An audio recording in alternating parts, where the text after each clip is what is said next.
Om Swastiastu. Kami dari kelas A Manajemen Siang Fakultas Ekonomi dan Bisnis dari kelompok 12, yaitu yang beranggotakan Niluh Krisnayoni absen 28, Made Deva Baliarta Tika Putra absen 22, dan Nikadek Dwi Surasti absen 26, akan membawakan sebuah video presentasi, yaitu yang berjudul Pentingnya Koperasi dalam Pembangunan Masyarakat Desa, yang diampu oleh Nimade Satya Utami, SEMM. Materi yang pertama yang akan kami bahas adalah keadaan pedesaan negara Indonesia.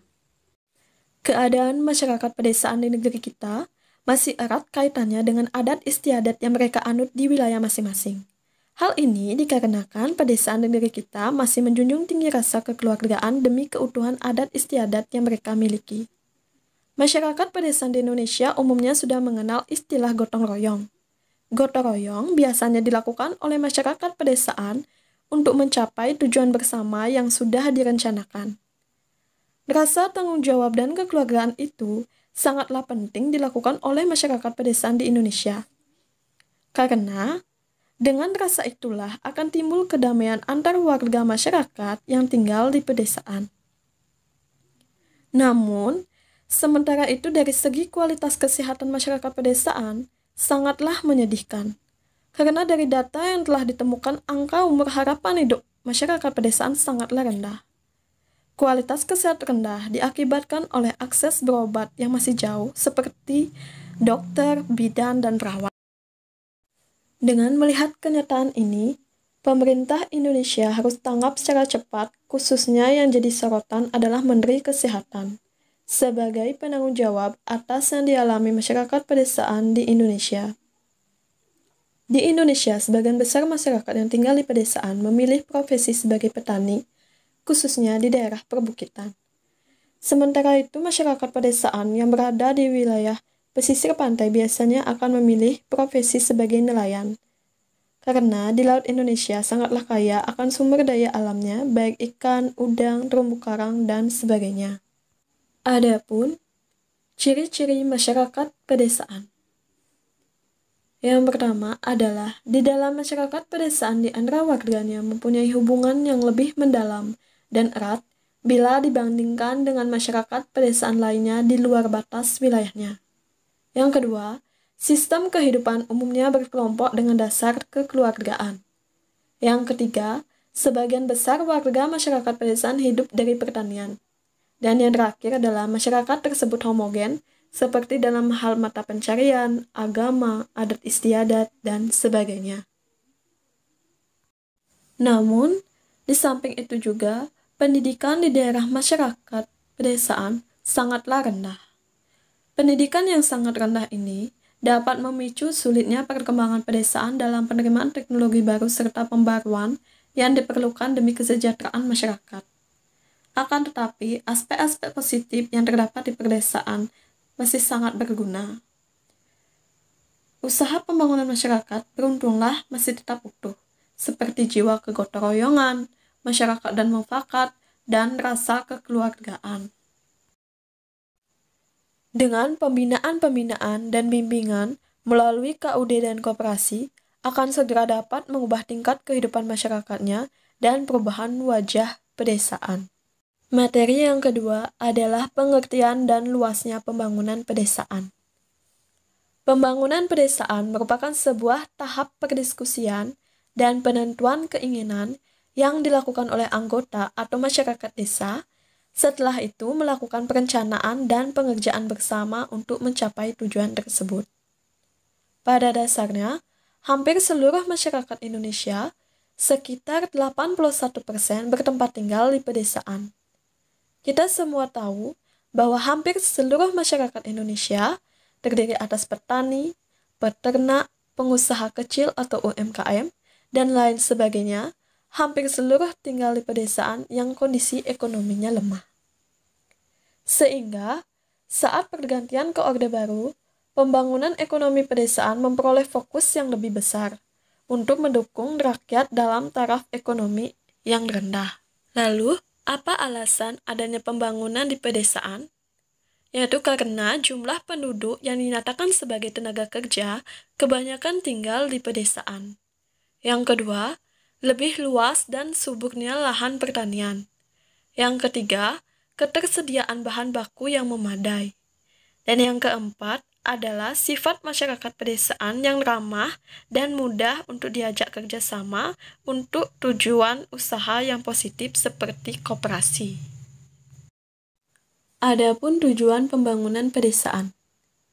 Yang pertama adalah tujuan ekonomis, yaitu untuk meningkatkan produktivitas di daerah pedesaan dalam rangka mengurangi kemiskinan di daerah pedesaan. Yang kedua adalah tujuan sosial, yaitu lebih mengarah ke pemerataan agar penduduk sejahtera.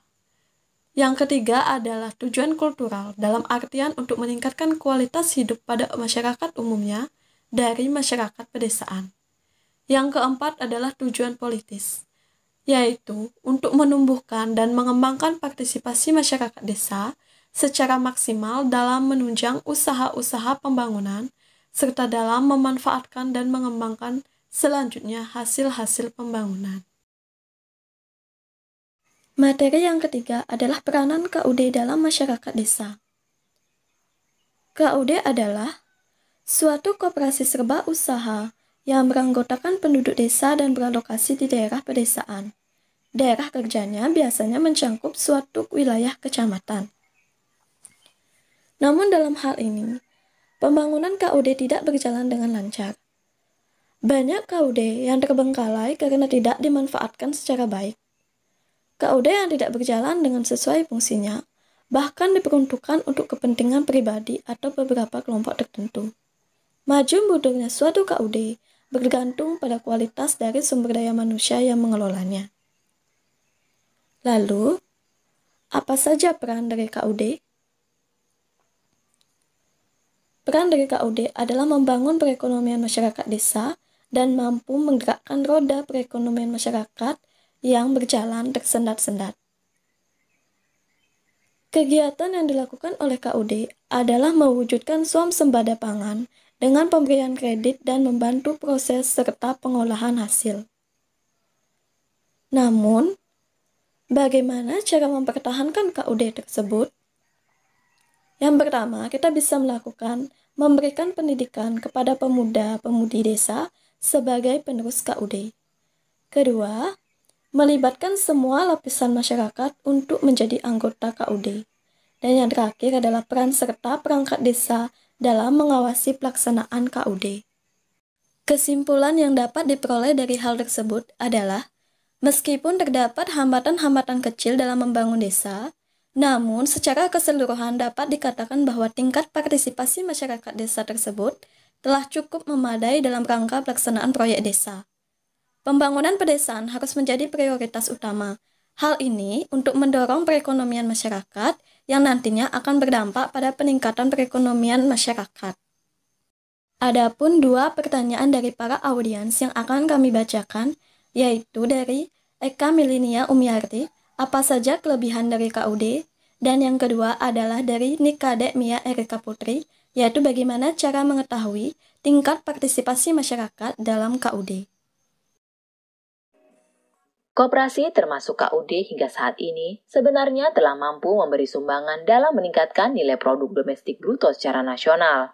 Dengan melihat persoalan permodalan inilah, pemerintah Desa Madura, Wanareja, Cilacap, Jawa Tengah pun mencoba mengembangkan dan memajukan koperasi unit desa usaha mandiri lestari sejahtera dengan modal awal 4,2 miliar rupiah dari Yayasan Damandiri.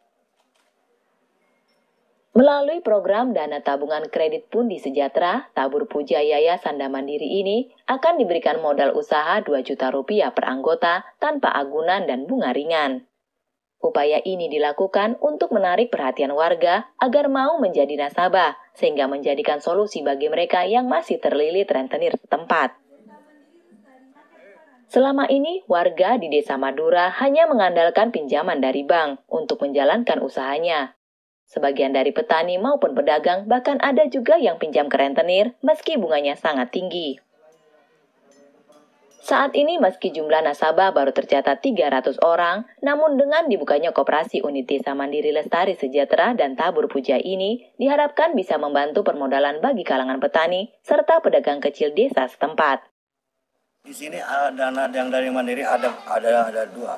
Satu dana hibah yang saya sampaikan tadi dan dana investasi. Dana investasi ini bidang pertanian, nanti ada pelatihan demlot. Di sini ada potensi seperti yang kita supaya barusan ini dari pepaya California, terus jambu citayam, jambu kristal, dan penanaman cabai simpong di Dusun Karangsari yang barusan kita kunjungi ke sana. Pelatihan apa saja Pak yang sudah dilakukan? Ya, pedagang kecil lah, masa jualan pecel atau mendoan atau sayur mayur. Dari nasabah itu nanti ini tanpa agunan. Rencana itu sekitar 2 juta. Dari Cilacap, Jawa Tengah, Muhawan, Cendana TV melaporkan.